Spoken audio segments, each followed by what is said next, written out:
Nice, there you go. Jump.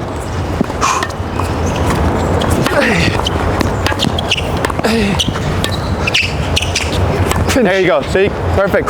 Welcome back, guys, to episode number 19 of Train with Dylan. Today we're here with Gio in Appraoch. Welcome, Gio.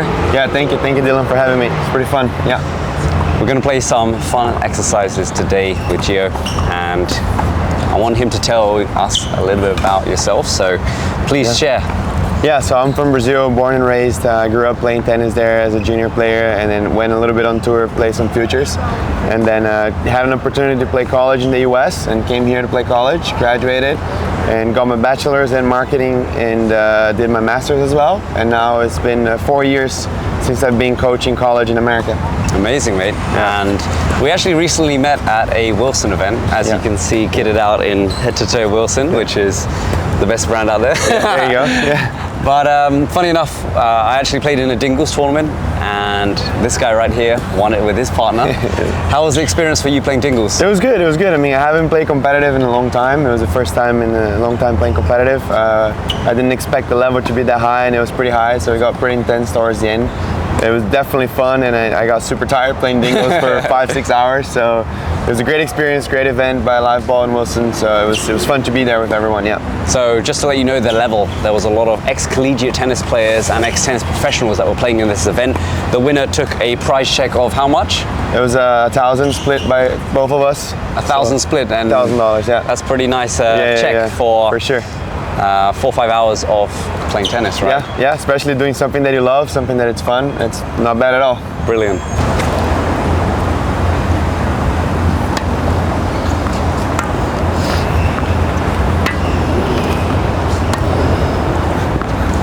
Oh, bouncy, huh? A very bouncy court. Oh, wow. That's crazy.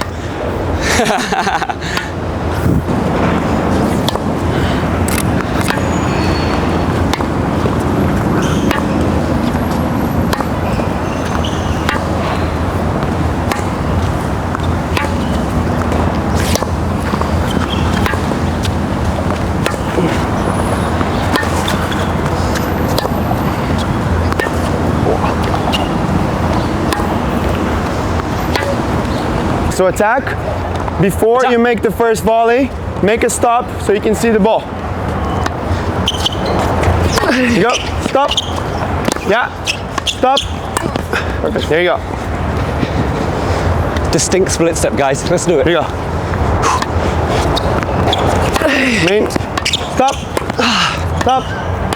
Perfect, there you go.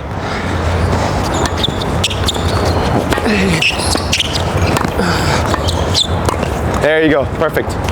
Do one more round. Approach first.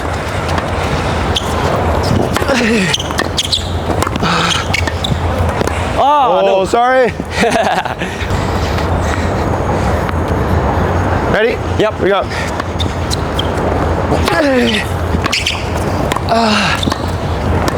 Nice, there you go.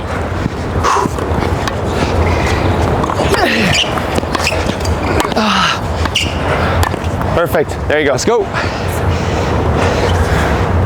Yeah, so that's it. Whew. Hold on. The transitional volley, because you're far away from the net. A lot of guys come into with the mentality of I want to do one great, amazing approach, hoping that the opponent will give them an easy ball to put away the first volley. But that, in a high-level college, that not necessarily happen. Guys can hit the ball decent when you come to the net. Yep. So when you're coming into the net, the first volley, one of the important things also is the split step. Yep. I think a lot of people probably see that as well. A lot of people don't make the stop before making that first volley. So where would my first stop be? Just tell me where, so everyone online can see. Where am I stopping generically if I had an approach in singles? So to make it simple for people that are watching us, I think right before when the opponent's making contact with the ball, I would suggest them to stop and watch the ball. Yep. And then make the second step into the volley. It could be a jab step, it could be a cross step, whatever they prefer. Yep. Whatever the technique for the footwork is. but make a stop right before the opponent contacts. That way you can stop and actually see the ball. Because if you keep running into the net, you're not going to see the ball, and then that's when you miss up the volley. And that's when it's quite hard to change. Exactly. To change your direction. Totally. Because you don't even see where the ball is going. Great. Sorry guys about the camera situation. Unfortunately, we're not able to use a tripod. They said it's a hazard out here, so I'm having to put it right here on the back of a coaching basket to help film. So hope you guys are going to still enjoy the video. Deep. Nice. Put away. Lovely. There you go. Another thing also, the stop is important, is that if you're an intermediate level player, you're going to ask, oh, coach, whenever I make the volley, the opponent is going to lob me. Yes, because I'm so close to the net. Because you're coming close, and that's going to happen even in a college level. That's also another thing why the stop is important. Because if you don't stop, if you keep running, as soon as you stop and you recognize the ball is going as a lob, your first action is turning your shoulders. Totally. But if you're not stopping, you won't have enough time to turn your shoulders and move back. Great. Right? If you just keep moving, and they lob you, you won't have enough time to go back. So it's the way of pivoting. If you're facing forwards, you're able to move in. Yeah. And you can move back. Totally. If they lob you, you can just move back this way a little bit easier. Because I know personally online, a lot of people were saying, why is the split step so important? Do I need to just take this jump? But it's vital, right? It's a part of before you hit every single shot. Totally. Apart from the serve. Totally. I think the only way you would not, even on the doubles tour, you would see guys closer to the net. And the split step doesn't necessarily have to be a big step, right? It could be just if you're playing doubles, the ball's coming quick. Yep. It could be just a small step. It could be just like a quick reaction step. It doesn't have to be a big step. But as you're playing singles, most likely you have more time and more space to cover. So you need a bit more of a dynamic. Totally, exactly. Bigger step. Perfect. Great. Yeah, exactly. Can we do one maybe where I approach to you and then you hit at me and then I volley it? Yeah, totally. So it's like a live ball kind of play? Yeah. So I'll approach the line and then play. All right. Nice, there you go. Jump.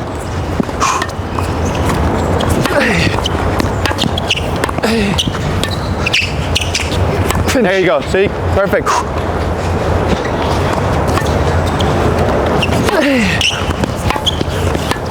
Perfect. Well done. Maybe shorter angle or? Yeah, no, you can go. I feel like if you're getting to the net close enough that you have the angle, that's fine. But if you're far away from the net, a lot of people cannot get that net to the net that quick. So if you're far from the net, then the first one can go a little deeper. And the territory of being closer. And totally. Also, so why would you say down the line is better when approaching? Or obviously it depends on the type of opponent. Totally. I think down the line is a little, you cover better the angles when you're coming to the net, right? So you come down the line, you can cover that cross-court angle a little bit better. Because I can cut the angle here. Plus, every time you hit cross-court, you give the opponent more angle, right? Mm-hmm. If you put the opponent off the court, yes. So like a backhand cross-court angle. You give me angle here. I'm giving you an angle. And you give me angle there. So I'd rather go, like you said, like in the first drill we did. Yeah. Going deep down the middle, waiting till they go for more of an angle, and then you can play the angle once they give you the angle. You could even approach down the middle. Yep. Because then my ball, in order for me to hit a passing shot, my ball would have to cross this part, and you can cover this part. It's very good. That's very good. So you can approach down the middle. People are afraid of approaching to the middle. You can approach down the middle. I would say it's a better approach than actually sometimes approaching cross-court. Yep. Because you give me no angle approaching down the middle. If you approach cross-court, when you watch those highlight shots and people go around the court, that's because they have the angle to go. Yep, because they've been pulled out wide off the court to be able to do that. Exactly. Good stuff. So guys, as you can see, that what we're trying to do is simplify the game and break it down into a simplistic version of, if you're going to aim down the line, you're not giving your opponent as much angle. Take that. Wide. That's an enforced error right there. Yep. There you go. Well done. Transition. Perfect. Good job. So you can finish the point with 2 balls at the net instead of 1. Yep. You don't necessarily have to come to the net with an amazing approach and amazing first volley. You can do a great approach, consistent first volley, and then wait for the second one. So it's like a setup. It's like exactly. I put the ball deep. I put them under a bit more pressure. Exactly. And then you play like maybe an easier ball for me to see an angle. Open the reason why you practice volleys is to use them, not to avoid using them. So don't be afraid of using your volleys. Don't try to risk an approach because you're afraid of using your volleys. Work on your volleys So you can do a decent approach, doesn't have to be an amazing approach, go, get to the net, and then you use your great volleys. That's perfect. Do you mind if we come on this side, Gio, to speak about this Yeah, a little bit sure. more in detail? Yeah. A lot of fun, Gio. Yeah, Appreciate that, mate. It's a pleasure, yeah. I think what you're doing really well is you're breaking tennis down into very simplistic terms for people of all levels to understand. Yeah, totally. So it shows the testament of what a coach you are, and credit to your amazing mentors and people that you've been surrounded by, but also your mentality as well. Yeah. So it's very good. I think a lot of times people try to complicate tennis, and tennis is it can be a pretty straightforward and simple game, as long as you understand what you're doing and you practice over and over what you're doing, instead of trying to make amazing balls or highlight balls just once in the whole match, right? You win the game. I tell people, you don't win a tennis match by making 2 or 3 highlight shots. You win a tennis match by doing over and over and over the same thing. Preach, right? Preach, guys. So when you see those highlight videos on tennis TV, you're like, wow, I want to be just like that. Yeah. You try to do it, most likely it won't work. That's it's gonna work 1 out of 20, 1 out of 30. Yeah, that's right. So just core fundamentals. Yeah. And coming back to the points of the volley. Yeah. And a lot of people tend to stay away from the volley. What are your views on the volley, and why is it so important in today's game? I think the game is getting a little bit slower, and people are getting more to the baseline, right? So a lot of people can play well at the baseline. So sometimes if you're playing with someone that is at the same level as you, staying at the baseline might not give you any competitive advantage against your opponent. Now, having a great ball and having a great net game, that is a competitive advantage on any level. Beginner, intermediate, advanced, college, professional level. And a lot of people don't work as much as in the volley as they work on the baseline. So if you're working on your forehand and your backhand half an hour, you should be working on your volleys another half an hour. You should be working on your serve, your return another half an hour each. Definitely, definitely. And I feel like a lot of people don't put that much effort into the net. And the way I see the net game is a competitive advantage. So if you want to be better than your opponents, you got to work on your competitive advantages. So let's remember that, guys. Competitive advantage. Yes. Instead of staying at the baseline. I feel like you get to a point where everyone can hit well on the baseline if you practice. Yeah, everyone can strike a great ball at a high level. Exactly. But the difference is when players add in the variety of, let's say, the Dan Evans slice backhand, or the drop shot like Carlos, or I mean, when Roger used to take control of the net and rush your opponents. I feel like the way I tell is this: in order to be a great college player, or a great player at any level, you cannot be a good ball striker. You have to be a good tennis player. And I feel like learning how to play well at the net makes you a better tennis player, and not just a ball striker. Which is everything. It's the whole effect. Yeah. Good man. Sure. Thank you. Yeah. Also, some of you guys may know that I used to play college tennis. I played 2 years at a Division I university in Alabama called Jacksonville State. So I have a little bit of background in the college tennis scene, as well as playing pro for around a year and gaining a few ATP points. So I have a good understanding of what it's like being in college as well as the pros, and it's great to connect with other people, just like Gio, who's done the same. I'll play 1 ball through the middle, 1 ball cross court, and then 1 ball down the line. Okay, so a bit of movement. Yeah. Okay, great. And why do you start with this kind of exercise in your training sessions? Well, one of the things that I find the most is players going down the line the wrong time and making unforced errors for no reason. So what I like to tell them all the time is play through the middle first, then you move your opponent cross court, so you create the space down the line instead of attacking a spot that there's no space. Sometimes you see a lot of guys making unforced errors cross court. There's no space to make an error there. There's no space to attack.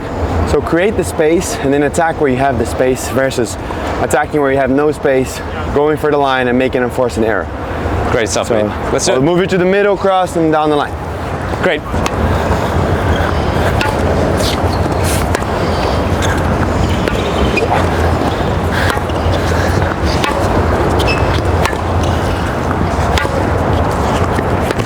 Shot. Hey, that's it. And can I go anywhere? Or I just stay the same? You can go anywhere, yeah.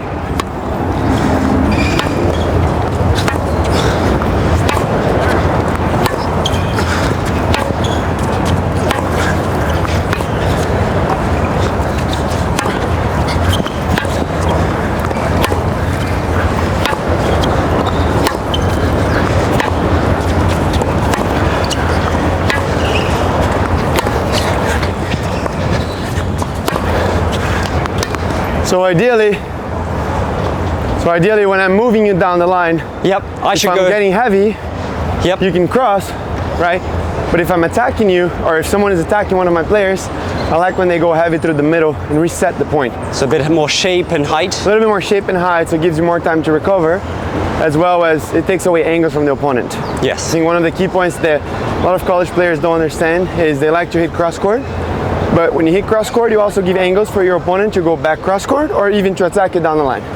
When you play deep through the middle, heavy balls deep, more towards the middle, you take away the angles from the opponent. That's great. So a lot of times you watch players on tour rallying through the middle and you don't understand why, because they're waiting for the opportunity to go for the angle instead of risking and making an enforced error. So it's like a game of chess. They're not the one to take the angle too early because it might not be the right type of ball. Totally. And I think for the people online viewing and watching, we'll be able to see that. So if you get an opportunity, if my ball is not deep enough, or if I bring you too much of an angle, then you show me how it's done. You move the ball wider. Yeah, totally. If I provide more angle. Ideally, if the ball bounces on the no man's land, I would love my college players to attack that right away. If the ball bounces a little bit deeper than no man's land, closer to the baseline, I like them to hang around the middle and rally with the players deep until they find that short ball, and then they come in and attack. Perfect, great. All right, let's do it.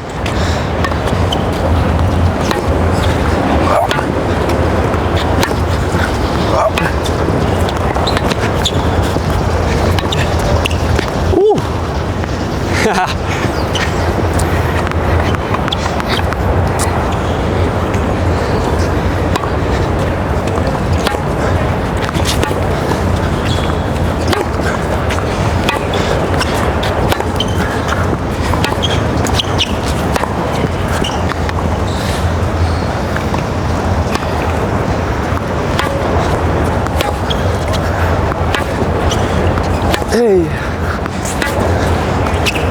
Providing some angle, and then down the line. That one, for example, that's an enforced error college kids will do, right? Yeah. I could have gone cross court. So you should have gone cross court. Could have gone cross court, head deeper instead of going down the line. It was a high ball, tough to get in, and then I went down the line and make an enforced error. That's exactly it.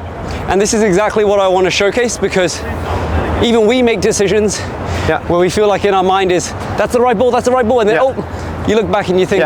What I like the most, like sometimes you gotta do what the ball or the game is asking you to do, and a lot of players come with the mentality they want to do whatever they want to do. They want to play their game, whatever is in their mind, but sometimes when they step on the court, the ball or the game is asking them to play a different game. Yes. If they don't have the ability to change and play that different game, get out of their comfort zone and learn how to play in the uncomfortable zone, right? That's right. Do something different. If they don't have the ability to do that, they're going to make a lot of those mistakes. That can cost them the whole match. You're right, you're right.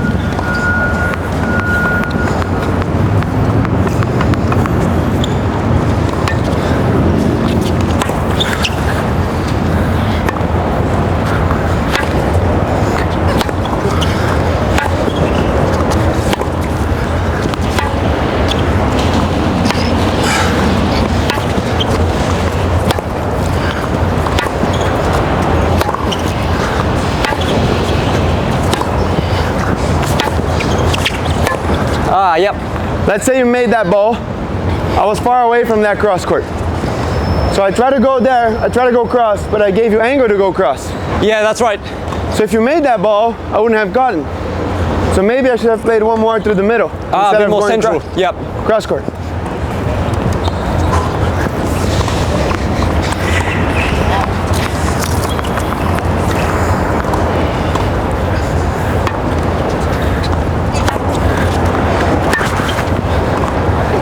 High, deep middle.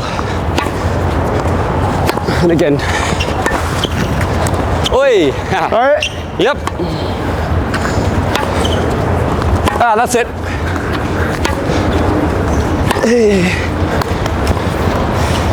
Should have went middle. Yeah. Sure.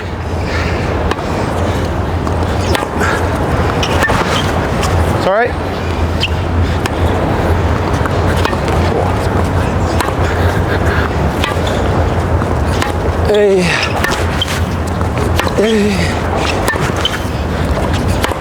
There you go. See? Shorter ball. Yeah. And following with that ball will be what I would like to do next, which would be the transitional volley. Okay. Because if you're moving your opponent, that means you're most likely getting that short ball to come in. Yes. And the second thing that college players miss the most is when to come in and how to come in, which is that first transitional volley. So that's something that follows up after that drill. Great, I'd love you to take me through some of the follow-up type of patterns we can play. For sure. So let's do it. I'm trying to make these video angles work, guys. Make sure to subscribe to stay tuned for more videos. All right, so what I want you to do is, if you're playing with new balls, they're a little bit faster, gives you a little bit more advantage of returning closer to the baseline, right? You can take that ball early and you can have a fast return. Okay. You know, as you play after 20 minutes, 25 minutes, the ball gets a little slower.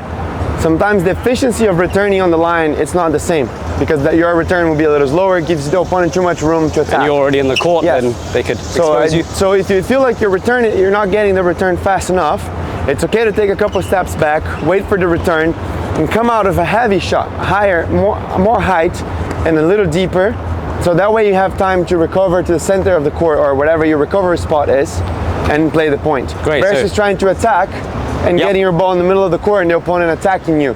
So the newer balls, I can step in. Yes. Slower balls. As the ball gets slower, I would recommend you stepping a little bit back and coming heavy with the return. Okay. And right now, what we're gonna do, I would like you to return deep through the middle, right on my feet. Okay. Perfect. We love a deep middle return, guys. Here we go. There you go. So that puts me into a tough spot where I have to land and use my right foot to recover and get that ball right here. And then I'll be on to that next one. Exactly. So go again, deep through the middle. There you go. There you go. See? So you can win the point off that return. All right. Pressure.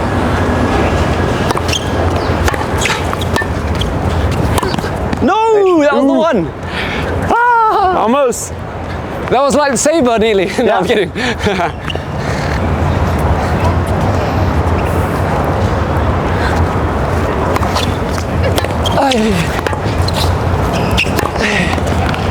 Ooh. Close. Very close.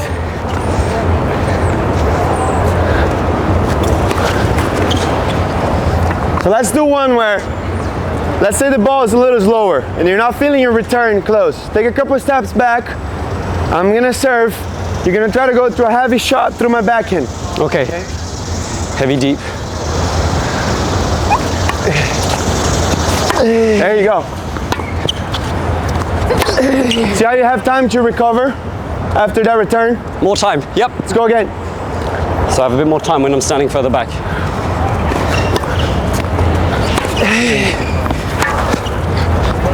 Approach line. Good job. There you go. That's it. Great. Acorn.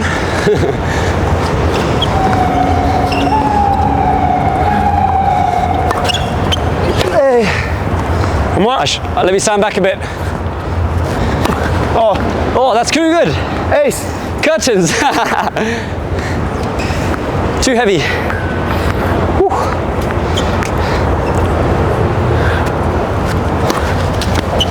Hey. Just deep, yeah.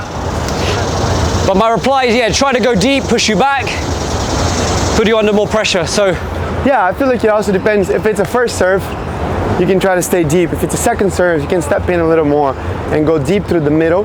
That way you put the returner under pressure. Also, another thing that people do most is that as a server, you expect to serve and not see that ball back. That would be a dream scenario, right? Acing or having someone miss. So if you're a returner, instead of trying to break your opponent right on the first game, learn how to put pressure on the opponent's serve. Put pressure on their serve. So use the word pressure instead of, oh, I have to break now. No. Start applying pressure. How do you put pressure on someone that serves? Making the return on the court. Sometimes making them play. Make them play the ball. Go so one would be making them play. Exactly. Because then, if you keep serving, if I keep serving, you keep making me play, in my head I'm thinking, wow, he's returning well. So I'm going to try to go for more serve. And that's when I start double fouling. Making errors. Yes, that's when I start missing the first serve.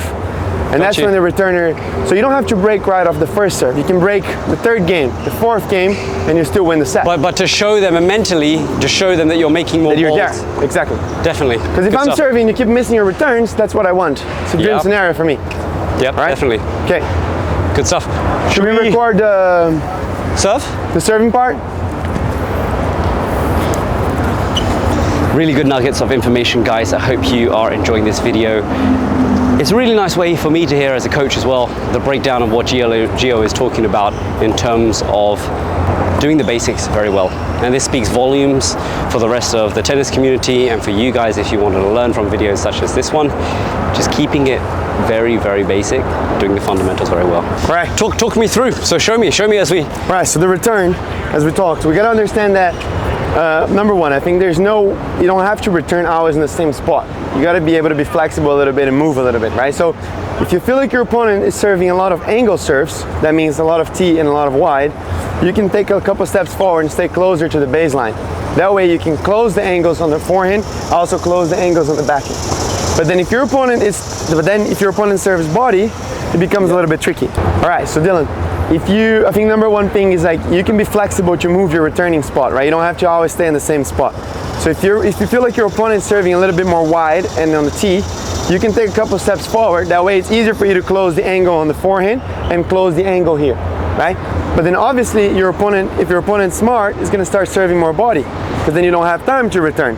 So if you feel like your opponent's going to serve more body, that's when you take a couple steps back. That way, if the opponent's serving body, you can have more time to return. Or another way is if you're a tall person, you might struggle staying close to the baseline. So it's okay to take a couple steps back. So if they serve towards your body, you have more space to return. But you got to be aware that the farther you back you go, the more angles you give. Yep. So if you're farther back, they can serve wide, and that's a little tricky. So what do you think of the difference between a Medvedev and let's say Carlos Alcaraz? In terms of serves? The types of returns, yeah, because Medvedev stands really far back, yeah, and Carlos sometimes takes the ball on a little bit earlier. I think the biggest difference is that Medvedev is giving away his angles, right? But Medvedev is a tall guy with long arms. Yep. So in order for you to make an ace him wide and tee, you have to serve an amazing ball. Now Alcaraz doesn't have that long arms, so if he stays super far back like Medvedev, it's easier for you to ace him wide or tee. Right? So if you're tall and you have long arms, you can stay farther back. If you're not that tall, maybe you should stay a little bit closer to the baseline. So let me know where you would like me to serve to.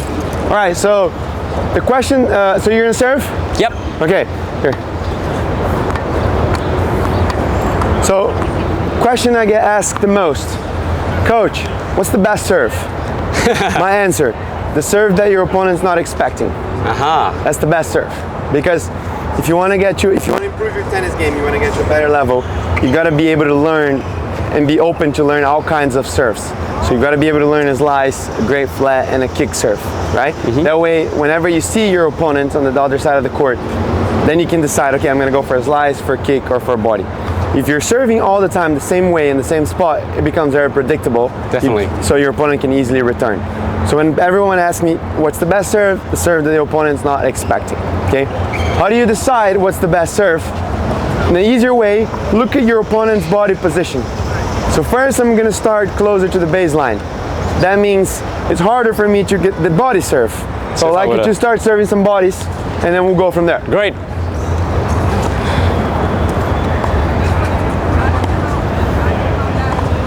All right. Late. Okay. All right. One more. So it's tough for me to make a winner on an amazing ball out of that ball. Because you're getting tucked in. Yeah, because I'm being tucked in, and all I can do is block, right? Yep. Now, if you see your opponent standing all the way farther here, that's when you don't necessarily serve body anymore. You can start serving a little bit more tee or wide, okay? Boom, ace, good job.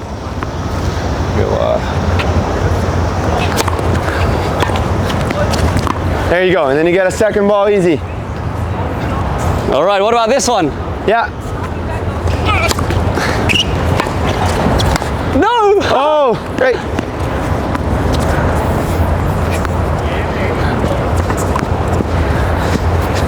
Now, if I'm staying all the way farther here, and you try to serve a kick through the middle, that could be a little more dangerous. Yeah.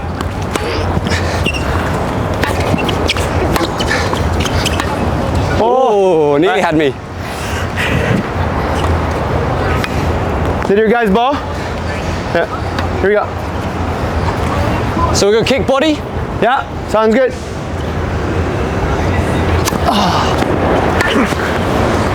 Hey. All right, you see how I was able to return? Yep. Now do the same kick body, but let's say your opponent's standing right here, and you can go for that kick body. There you go. It's Makes tough sense. for me to return if I'm standing back. Yep. So that's why you gotta sometimes base your serve. Do the serve based on when your opponent's returning. So if I'm closer, you go more for the body. If I'm farther out, you go more wide. And can you go back to the part you just spoke about? The best type of serve is the serve that your opponent's not expecting. serve that your opponent is not expecting. Really So a lot good. of times you're serving kick, kick, kick, kick. And the way I like to do is serve kick or a slice. And then next point, change, always changing, always changing. Always changing, giving them the variety. Exactly. Gio, thank you so much for today. Yeah, of course. It's been so much pleasure. fun, mate. Thank you, Cheers, man. mate. Appreciate it. Yeah. Gio, thank you so much for sharing your wisdom. It was a lot of fun Pleasure. today.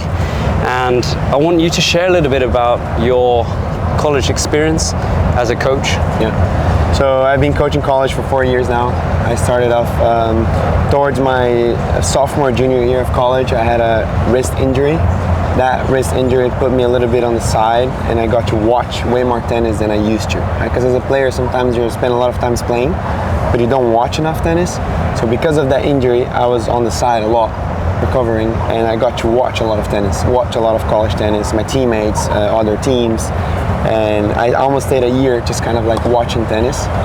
And after watching that much tennis, I started teaching a little bit more, and I realized that I could help other people develop their game as well, right? So right after college, I always had the desire to go back as a coach, and then I got an opportunity to start a year after I graduated, and then it's been 4 years now. And Amazing. Yeah. And tell me like some of your best experiences as a coach, like maybe it could be titles, could be types of players you recruited, and yeah, I think some memories. I think the best part of college tennis is the relationships that you build with your players, right? The connection that you build with your players, the ability that you have to coach them, and the trips together as a team, and the victories that you win.